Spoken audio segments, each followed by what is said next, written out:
Bonsoir à tous, dimanche 15 décembre 2019. Merci de nous rejoindre sur Gabon Première. Voici les titres du journal. Le Premier ministre sur les chantiers d'aménagement des voiries de Libreville, Akanda et Ovendo, Julien Kogue-Bekale, s'est rendu compte de l'effectivité de la mise en œuvre du plan d'urgence pour un meilleur cadre de vie avant de terminer sa visite sur la Nationale 1 qui connaît une réhabilitation. Nous parlerons également de la fin du dialogue politique entre le Gabon et l'Union européenne.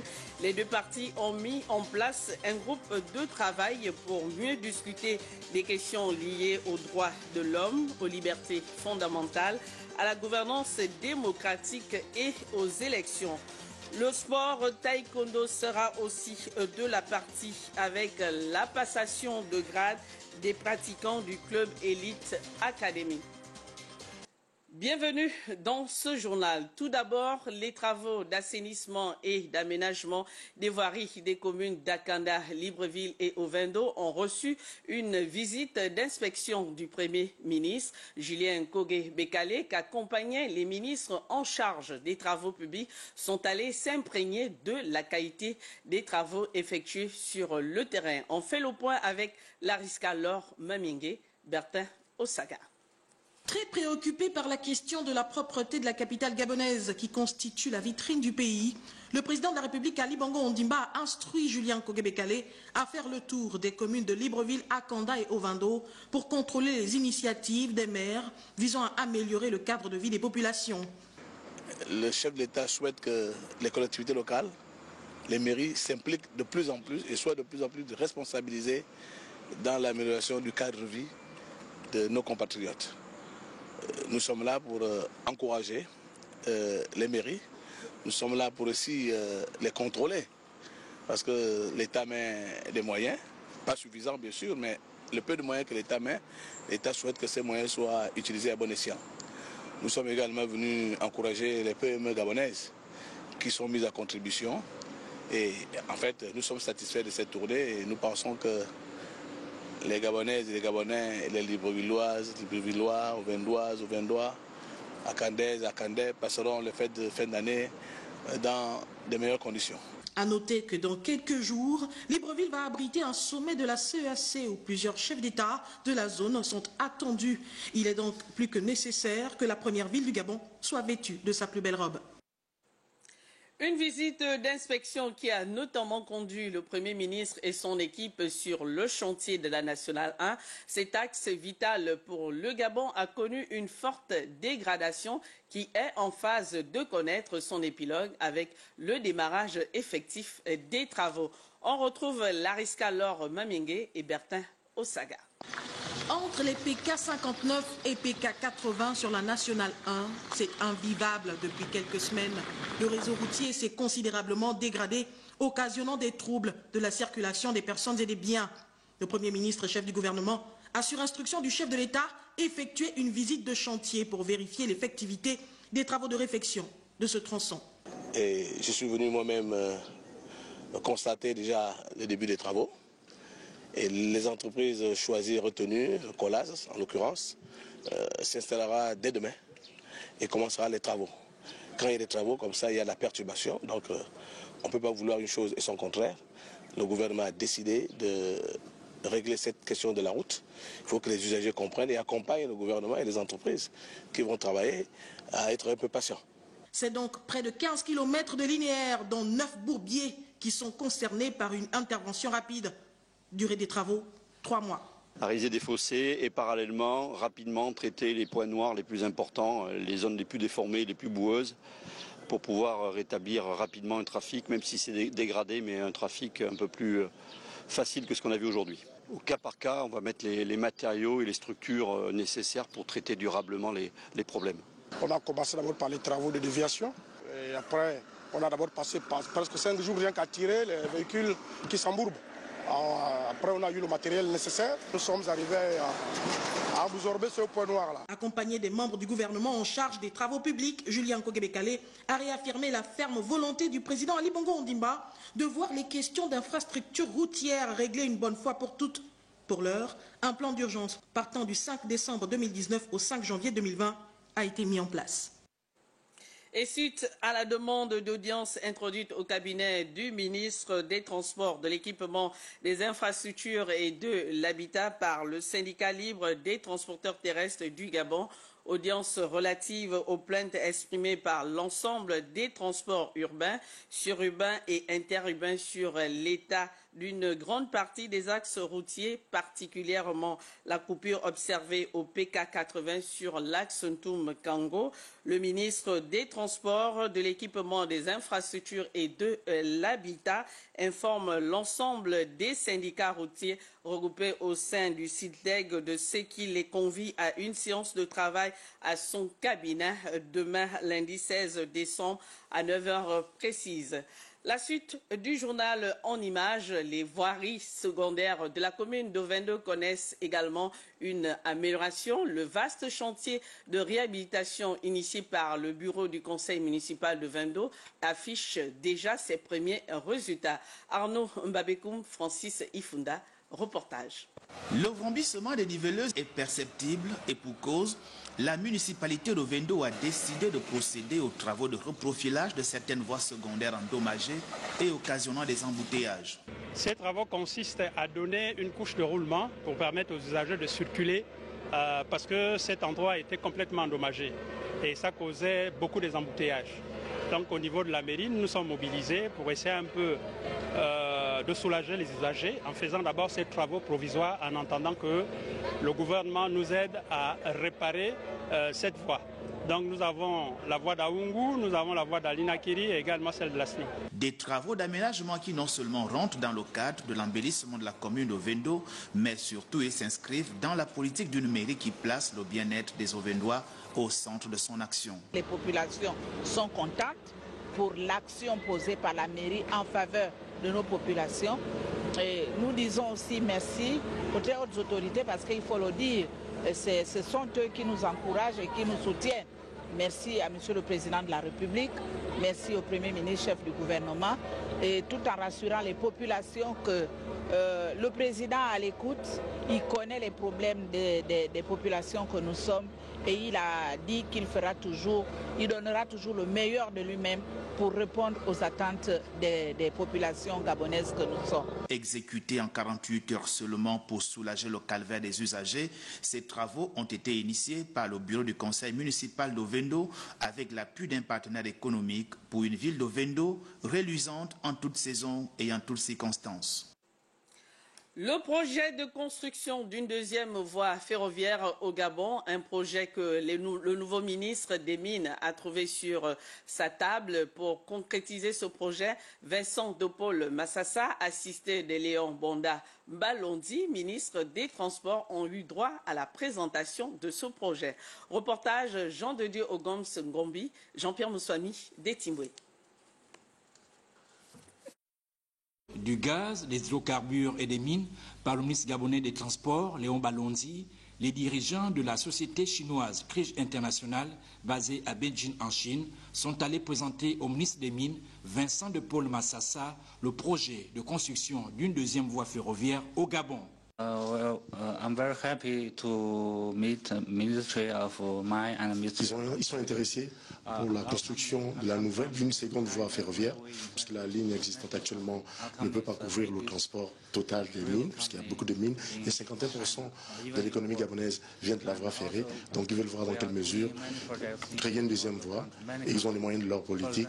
Et puisque la deuxième voie, tout le long de la voie ferrée, il y a plusieurs sites miniers, donc ils peuvent voir aussi dans quelle mesure ils peuvent accompagner avec leurs partenaires, voir dans quelle mesure ils peuvent exploiter ces mines-là. C'est pour ça que nous avons eu une chance de travailler avec les deux ministres tout à l'heure. Ils sont vraiment intéressés, mais nous ont demandé de faire des études plus approfondies et qu'on reviendra vers eux pour leur présenter ça et voir dans quelle mesure ils peuvent apporter ces informations au niveau, donc au Premier ministre, et voir si on peut collaborer ensemble. Assistée à cette séance de travail, Karine Arissani, secrétaire exécutive de l'autorité de régulation du transport ferroviaire. L'expertise de Crige International sur le terrain aurait été déjà prouvée en Afrique du Sud, en Angola et en Éthiopie, entre autres. À mi-parcours entre la coopération et la politique, on parle du dialogue politique intensifié entre le gouvernement gabonais et l'Union européenne. Les deux parties ont affiché la volonté de maintenir des consultations permanentes.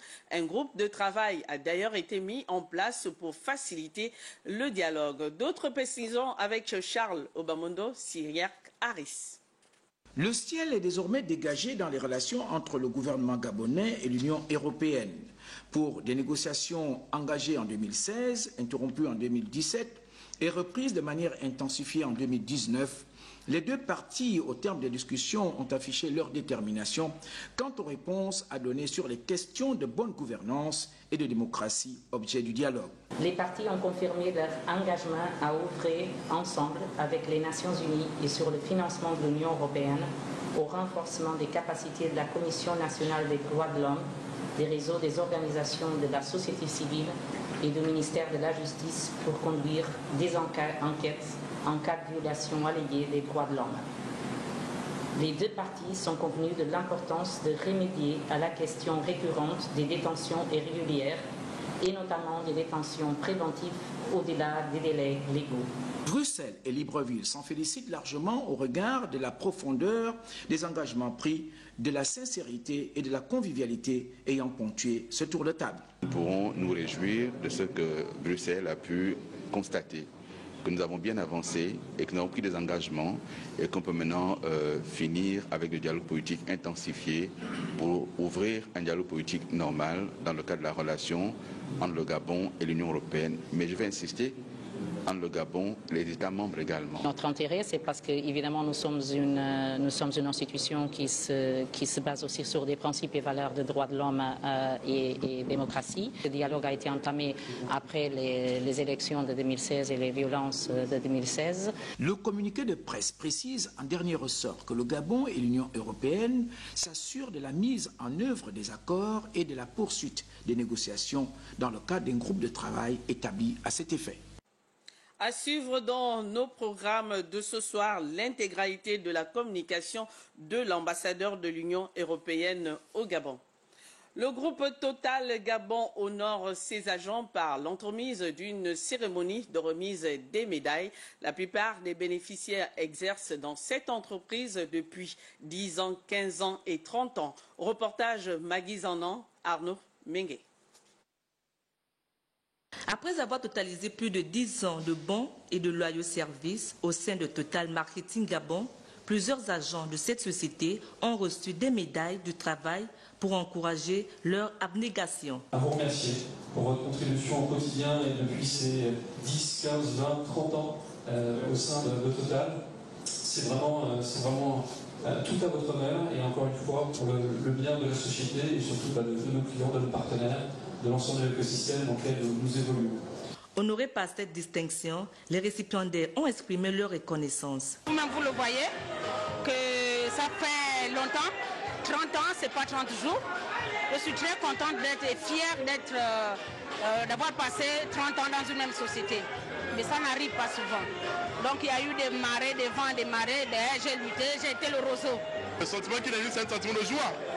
Être récompensé en ce jour, c'est véritablement une joie pour moi. Et j'espère poursuivre l'aventure. Aller jusqu'à 20 et probablement peut-être 30 ans pour avoir la médaille d'or. Créé en 1968, Total Marketing Gabon est spécialisé dans la distinction des produits pétroliers. C'est une société citoyenne qui place l'homme au cœur de son développement. Mettons maintenant le cap sur la province du Haut-Ogooué pour marquer l'arrêt à Mwanda. La production minière de la Comilog, compagnie minière de l'Ogooué, évaluée à plus de 4 millions de tonnes cette année. Une bonne moisson qui a été célébrée au cours de la fête de la Sainte-Barbe. La correspondance est signée Jacob Moukwangi et Joël Adjaï. 2019, année d'embellie en ce qui concerne la démarche d'excellence opérationnelle. C'est sous ce label que s'est fondé le discours du président du conseil d'administration de la compagnie minière de l'Ogooué Comilog à l'occasion de la Sainte-Barbe écoulée. L'accroissement des activités du producteur mondial de manganèse à haute teneur qu'est la Comilog ne peut donc que constituer un atout dans la diversification de l'économie gabonaise qui reste à l'heure actuelle une des préoccupations essentielles de son Excellence Ali Bongo Ondimba, président de la République, chef de l'État. Nous ne pouvons que nous féliciter des bons résultats acquis, une production de 4,3 millions de tonnes de minerais contre 4,018 en 2017, un volume de vente qui s'établit à 4,22 millions de tonnes en 2018 contre 4,015 millions de tonnes en 2017. Moment festif certes, mais surtout moment de bonne projection pour l'entreprise. Chaque direction a produit des efforts continus et connu des succès pour délivrer la performance. Bravo à toutes et à tous. Messe d'action de grâce Église Saint-Dominique, concert populaire. La fête a ensuite donné lieu à une glorieuse soirée de gala animée par un cocktail d'artistes dont Anifor Batileli et Fali Ipupa pour une Sainte Barbe 2019 qui a valu la chandelle. La problématique de l'insalubrité dans la commune d'Oyem, province du Wellington, préoccupe les responsables du service provincial d'hygiène. C'est pourquoi ils se sont unis aux chefs de quartier pour rendre cette ville salubre. Le reportage est de notre correspondant à Oyem. Avec les chefs de quartier de la commune d'Oyem, le responsable provincial de l'hygiène et de l'environnement projette une lutte farouche contre l'insalubrité. La cible 3 des ODD, dont les objectifs de développement durable, disent que le monde entier doit éradiquer les maladies telles que le sida, le paludisme, les maladies diarrhéiques liées à l'eau et à l'assainissement. Donc c'est dans ce cadre et avec le programme stratégique Gabon émergent que nous sommes en train de mettre toutes les énergies pour essayer de lutter contre ces différentes maladies qui ravagent notre pays à ce moment-là. En collaboration avec l'hôtel de ville d'Oyem, il s'agira entre autres actions le balai d'or. Le balai d'or, c'est-à-dire le prix du quartier le plus propre au niveau d'Oyem. Ce sont les projets qui incitent les populations à changer de comportement. Ces projets peuvent nous aider à mieux gérer les questions d'hygiène et d'assainissement dans la commune. Donc c'est pourquoi nous sommes en train d'élaborer ce projet pour que toutes les populations soient impliquées dans la gestion des ordures ménagères. La présence à Oyem des foyers de production des maladies et son cortège de malheurs est une réalité. Avec une dose de volonté et des moyens, le slogan Oyem ville propre renaîtra de ses cendres. Ici, à Libreville, le député du premier siège du premier arrondissement de Libreville vient de mettre un terme au calvaire des habitants de Bel-Air. Gabriel Mouélé Malonga a procédé à l'inauguration d'une parcelle. Les précisions avec Wilvine Ovandan, Marlise Mengue. L'honorable Gabriel Mouélé Malonga, toujours plus proche de ses électeurs. Aujourd'hui encore, il leur donne du sourire aux lèvres. Ce qui hier était un calvaire, un véritable supplice, est aujourd'hui pur bonheur. Avant la passerelle, tout ça c'était inondé. Je mettais les bidons d'eau sur la tête pour traverser. Oui. Et la brouette aussi. Je félicite M. Malonga de venir nous faire une passerelle dans le quartier, quel que soit ce qui est. Nous le demandons encore de nous faire encore un effort, une passerelle et nous donner l'eau. Une passerelle vient d'être inaugurée, 31 mètres de long, réalisée en 2 mois environ. L'honorable vient là de tenir une de ses promesses de campagne. Il s'agit là d'une requête qui a été faite par les populations lors de la dernière campagne. Et nous ne faisons qu'appliquer les recommandations du distingué camarade président de notre second parti, le MAS, Ali Bongo Ondimba, qui nous demande d'être plus proche des populations. Comment être proche des populations? C'est à travers des actes que nous posons sur le terrain. La politique sociale prônée par le président de la République, rehaussée ici par le député Mouélé Malonga, qui n'entend pas s'arrêter en si bon chemin.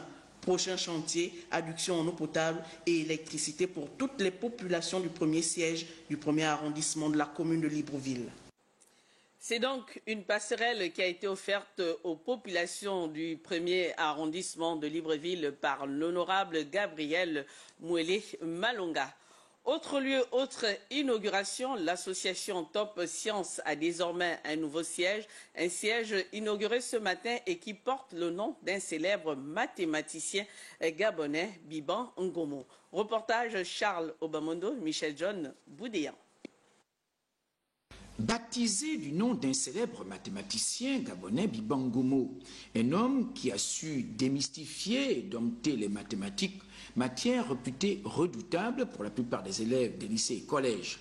Ce nouveau siège de l'association Top Science se présente comme une plateforme, un laboratoire, un espace de travail et de recherche susceptible de capitaliser les potentialités des uns et des autres et de mettre cette discipline au service de la nation. Notre espace de travail se compose de 4 départements. Un département de mathématiques, un département de sciences physiques, un département d'SVT, communément sciences de la vie et de la terre, et un département d'informatique. Depuis sa création en 2016, l'association a déjà posé un maximum d'actes afin d'atteindre ses objectifs. En 2016 et 2019, nous avons encadré 30 jeunes des niveaux seconde, première et terminale scientifique. En 2018, nous avons organisé 2 séminaires de formation d'échange dans l'ensemble du pays. Nous avons organisé en 2019 les premières Olympiades de mathématiques. Mieux encore, Top Science s'est lancé dans la production d'un certain nombre de cahiers et de documents pour apporter sa contribution à une pédagogie beaucoup plus efficiente. Les programmes qui s'y trouvent sont de production intellectuelle et scientifique du corps enseignant de notre association, composée pour la plupart des jeunes Gabonais. Au final, Top Science se fixe pour ambition d'augmenter d'au moins 20% les effectifs des ingénieurs et chercheurs nationaux et de fournir à l'État gabonais une main-d'œuvre hautement qualifiée dans les domaines scientifiques et technologiques. On s'intéresse maintenant à la religion. L'Église Veille catholique du Gabon a un nouvel évêque, Monseigneur Pierre-Vincent de Paul Issala, ordonné en octobre dernier. Il a officié sa première messe ce matin devant plusieurs fidèles chrétiens. Le point avec Sheila Mebalé, Arnaud d'Assise Mengue.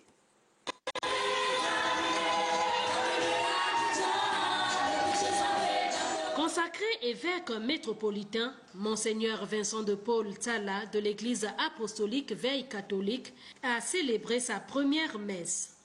Au cours de cette célébration, l'homme de Dieu s'est appesanti sur la préparation de l'ère nouvelle spirituelle et divine. Bien-aimé, il est important à tout chrétien de respecter les lois divines, surtout pour ces jeunes gens, ces jeunes personnes. Pour réussir aujourd'hui, je souhaiterais que vous reteniez cela. Vous devez, n'est-ce pas, respecter les lois divines de la réussite. La première loi, bien-aimée, c'est faire de Dieu la priorité absolue de notre vie. Parfois, nous pensons pour y arriver sans Dieu et comment cela se traduit. Nous ne lui demandons pas son avis sur nos projets, ou alors nous savons au fond de nous qu'il ne veut pas que nous allions dans telle ou telle direction et nous continuons quand même dans notre entêtement. Mais ce que nous n'avons pas encore compris, bien-aimés, c'est que la réussite appartient à Dieu et c'est lui seul qui peut donner à un être humain la réussite.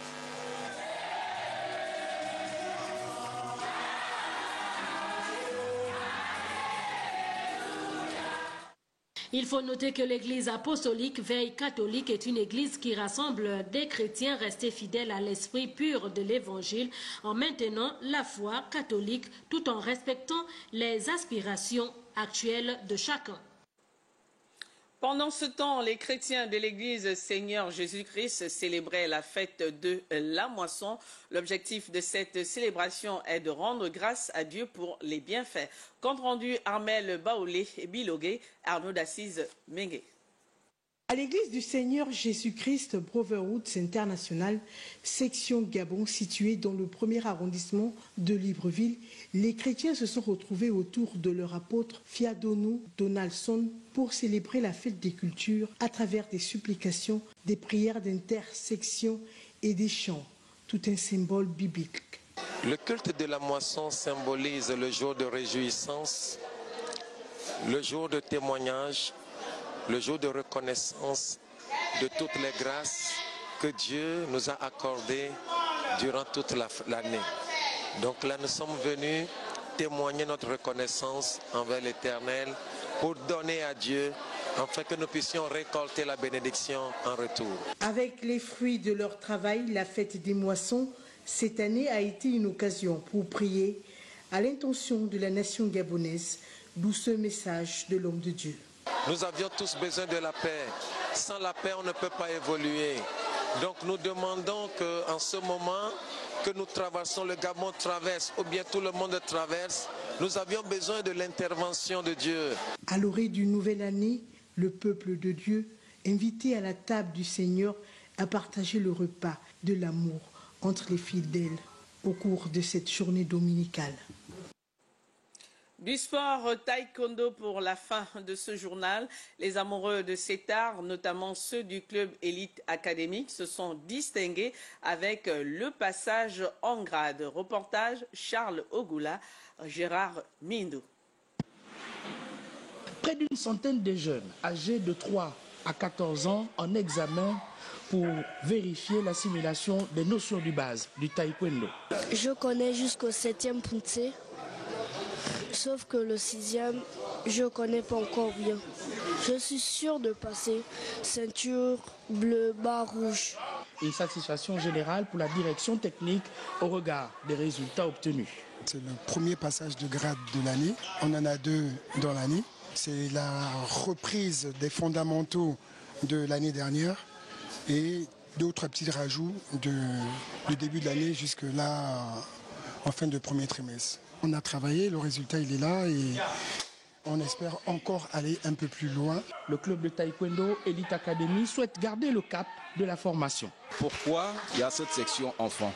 En fait, c'est pour couper les enfants de l'oisiveté, donner aux enfants l'envie de pratiquer du sport et de faire autre chose que de rester devant la télé, les jeux vidéo toute la journée. Vu l'enthousiasme des enfants et des parents qui les accompagnent, nous sommes vraiment sûrs que notre travail que nous faisons ici porte ses fruits.